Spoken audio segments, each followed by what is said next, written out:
Hey everybody, and welcome back to another flashlight review.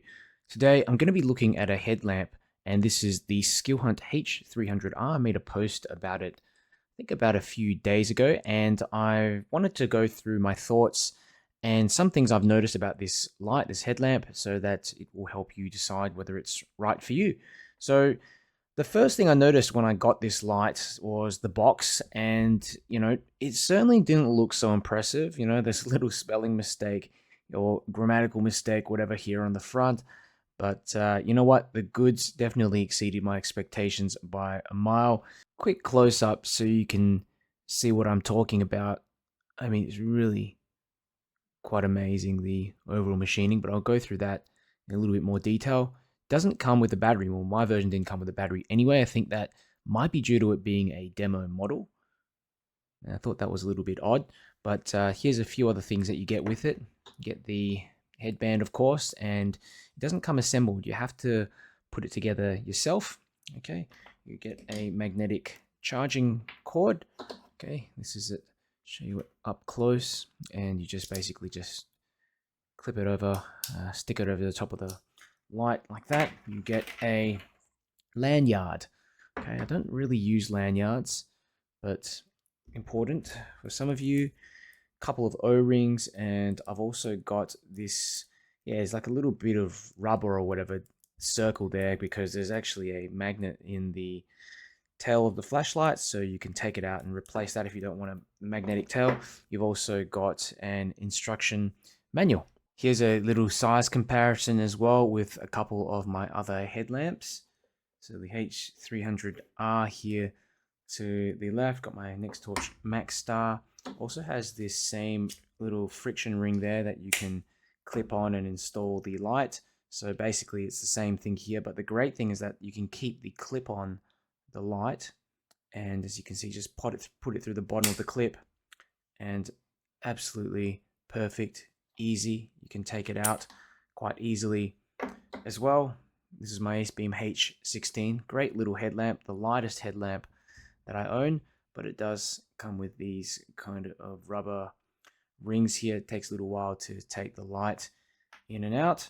But yeah, these two are 18650 headlamps. This one's a 14500 headlamp. You can see here it's a nice smooth gray anodization, appears thick, and I really like the machining. It's just got some extra detailing here on the battery tube. So clean. Even on the tail cap you can see these tiny little indentations there. No sharp bits at all, even on the end there. Just nice and smooth. Comparing it to my other headlamps, I can definitely say that the construction quality anodization is a step above. Here's the switch, and it functions also as a battery indicator. So when you turn it on, you'll see there it just stays blue. But yeah, basically blue is full, it then goes to blinky blue, red, blinky red, and to indicate basically the level of battery that's left. Also functions as a location indicator to find the light in the dark. When you lock the light out, it just flashes red every few seconds. I like how the button is also on the side rather than the top. Makes it easier to press when wearing. Something that I notice is when if it's on the top and you're pressing it this way, it sort of just shifts.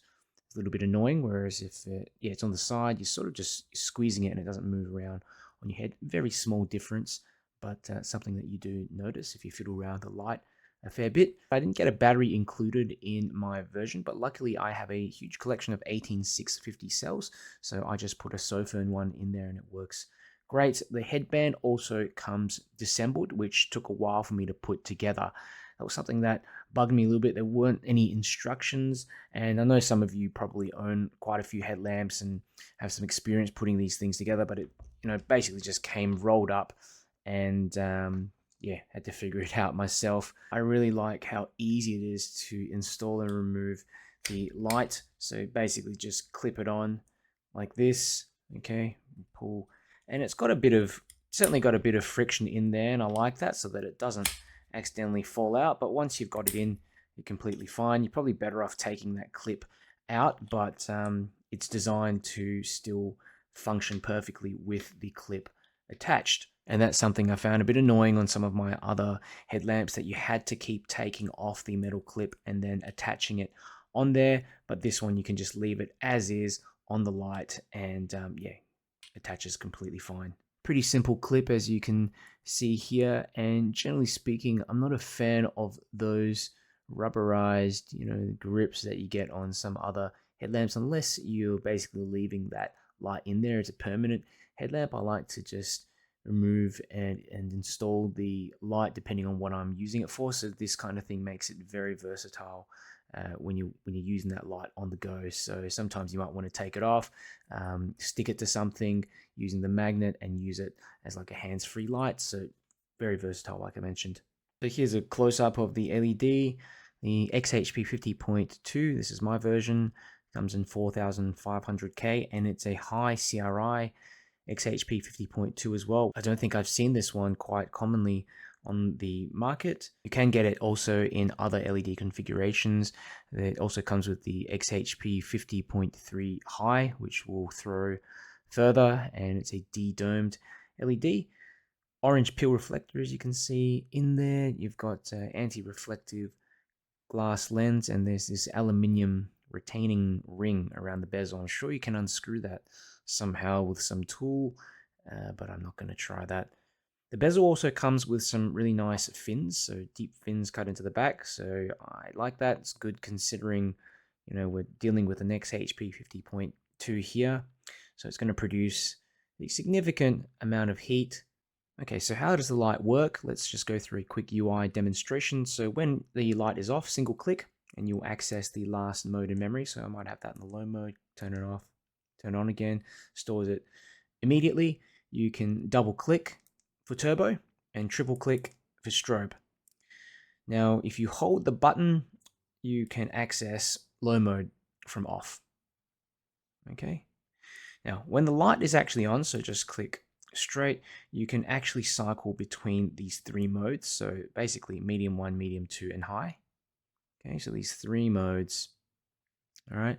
Now, if you go into turbo, which is double click, you click and hold to access two different turbo modes. It's like turbo 1 and turbo 2, turbo 2 being significantly brighter.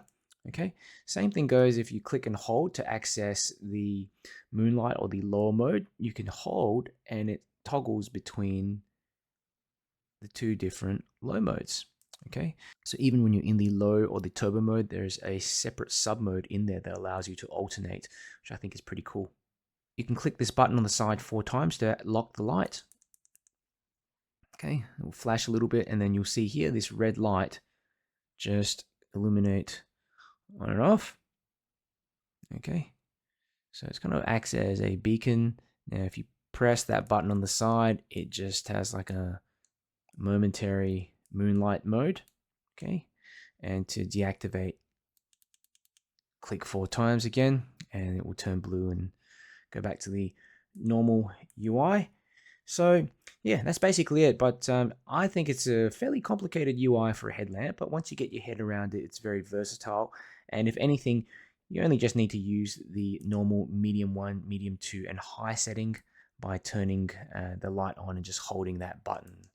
Okay, and if you ever need it, yeah, double click for that turbo.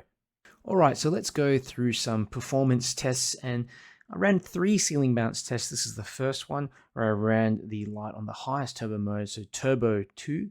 Okay, and you can see here the light lasts on 100% well beyond the 1 minute mark, or about 1 minute 30 before sharply ramping down to about 30% of its output, holds the 30% output all the way to the 10-minute mark. So that's pretty impressive, 2,500 lumens for a minute and a half with such a small little host like this. I know lights that produce less light and essentially only hold its lumens for about a minute. So well done to Skilhunt, and it wasn't excessively hot as well, bearable to touch. This is the second ceiling bounce test that I ran, and this is on the turbo 1 mode, so second highest mode. And you can see here it holds that turbo 1 mode for 3 minutes before it ramps down and goes to about 45% of its output. And you can see here, nice regulated output, just maintains that 50% all the way to the 10-minute mark. So this is the final ceiling bounce test that I ran, and you can see it maintains the high mode all the way past the 12-14 minute mark there where I ended the test. So it's good to know that you've got that high mode, long-lasting high mode. All right, so I also ran some tests on my Oppo Lite Master Pro, and you can see on the highest turbo setting, get 150 meters of throw, which is on spec, and on the low mode, you get 20 meters of throw, which is still pretty decent. Color rendering index varied from 91 to 93, which is really, I think, quite impressive for the XHP 50.2. I didn't realize even at the time that you could get a high CRI version of that. It's nice and warm as well, between 4,400 and 4,600 K.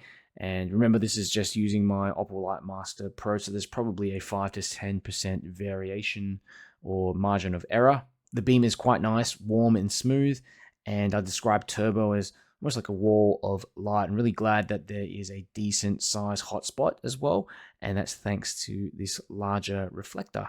So a few considerations. It does have a complicated UI, like I mentioned. So if you want to access all of the functions, it does take a little while to get your head around it, but it's not overly complicated. I'm just saying, compared to a few other headlamps, that just have like a low, medium, and high setting, very simple. This has a few more bells and whistles in there. I like it because it allows me more options, more flexibility, depending on what I want to use the Lite for.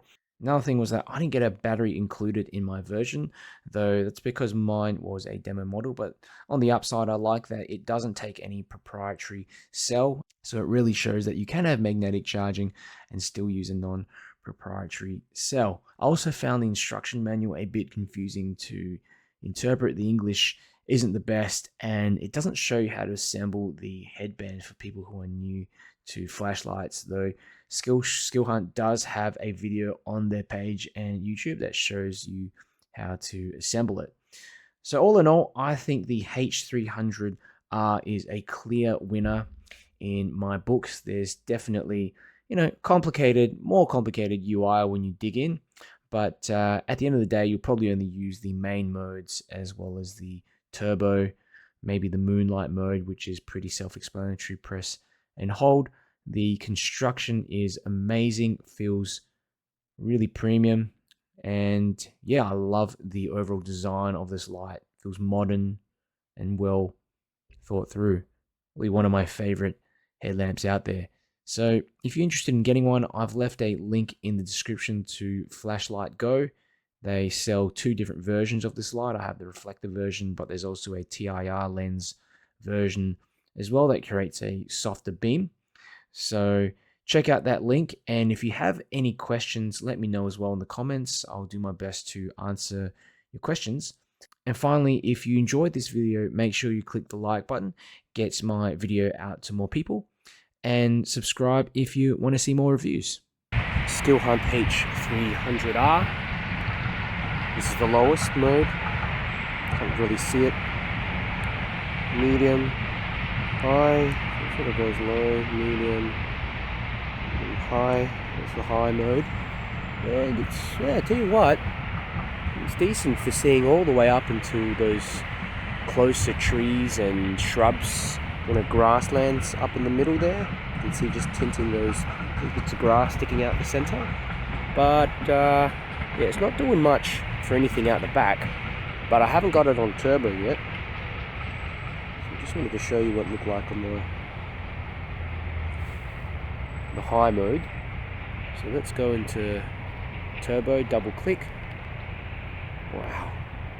Okay, so there's two turbo modes. That's the first turbo, and then that's the second one. Actually quite a big difference. Look at that. Jeez. Like that first turbo mode even is, that's incredible. Second one, it's not, look, it's slightly tinting. It's not really reaching those trees out the back, but it is reaching all the middle section there with the grass, past the grass in the center of those trees. Very wide beam as well, and just such a nice diffused hotspot. Blends with the spill so well. This is a very practical beam, and the colors just look amazing as well, being a high CRI LED.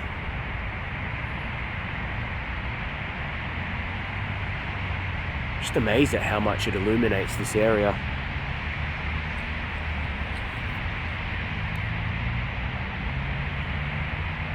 Again, that's the difference between Turbo 1 and Turbo 2. I'll go for a little walk so you can see the beam profile.